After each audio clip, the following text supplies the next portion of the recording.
The History of Rolex, how a young boy's vision came to be the world's most famous watch. In 1905, a young man named Hans Wilsdorf sat in a small office in London. He was only 24 years old, but he had a big dream. While everyone else was using pocket watches, Hans believed that wristwatches were the future. People laughed at him. Back then, only women and soldiers wore watches on their wrists. Real gentlemen used pocket watches, but Hans saw something different. Starting small, Hans started a company with his brother-in-law, Alfred Davis. They called it Wilsdorf Davis. They initially bought watches from other companies and sold them, but Hans hoped to do better. He wanted to manufacture the world's best wristwatches. The problem was that nobody accorded wristwatches respect. They saw them as toys or a fashion statement. Hans knew he needed to teach people. He needed to show them that a wristwatch would prove to be just as effective as a pocket watch. Hans made a deal with a Swiss company called Aegler. They would build the insides of the watches, the mechanism that made them work. Hans would design the outside and put it all together. His plan was simple: make watches that were beautiful and worked perfectly.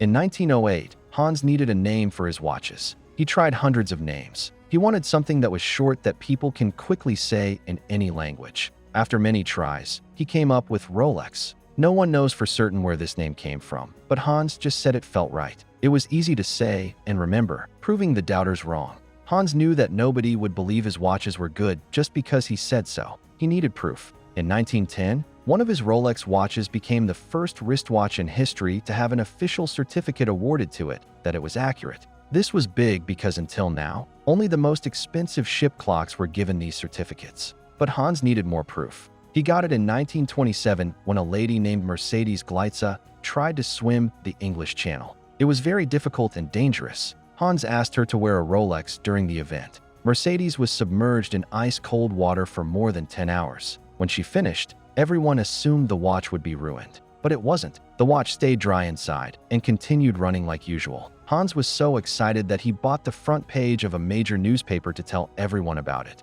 The headline read, "The Wonder Watch That Defies the Elements." This single ad completely changed everything for Rolex. Hans didn't stop there. He kept enhancing his watches. In 1926, Rolex invented the first water-resistant watch case. They called it the Oyster because it was shut as tightly as an oyster shell. In 1931, they invented a new way of automatically winding watches. Instead of manually winding your watch every day, it would wind itself as you moved your arm. These were not uncommon today, but when they were made, they were huge. No one had ever seen anything so massive. Rolex watches became more and more desirable with each new advancement, reaching new heights. The 1950s were Rolex's heyday. Two men climbed Mount Everest in 1953 for the first time in history. They were Tenzing Norgay and Edmund Hillary. They used Rolex watches when they climbed to the top of the world's highest mountain. This made Rolex a hit everywhere in the world. Rolex used this success to introduce the Explorer watch.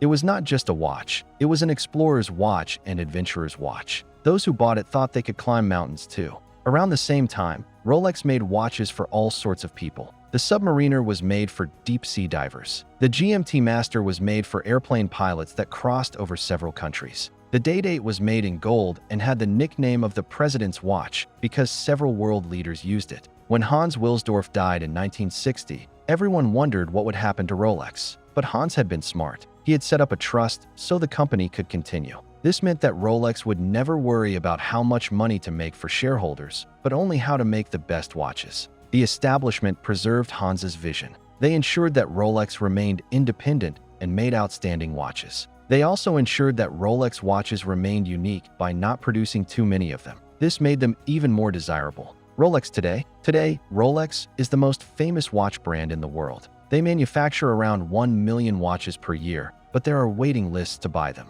Individuals wait years to get the watch of their choice. Used Rolex watches sell for millions of dollars at auctions. Celebrities sport Rolex timepieces, not because Rolex pays them to do so. They do so because Rolex represents success and success. From Bond on the silver screen to sporting icons like Roger Federer, Rolex is everywhere. Excellence is the yardstick. Hans Wilsdorf started with a modest idea: create the best wristwatch. He took that idea and turned it into much more. Rolex was not just a watch company anymore. It became a symbol of what man can do and what it is to wish to be the best. Hans's dream of creating the best watch in the world turned into the myth of one of the world's greatest brands. Today, when someone puts on a Rolex, they're wearing a piece of that dream.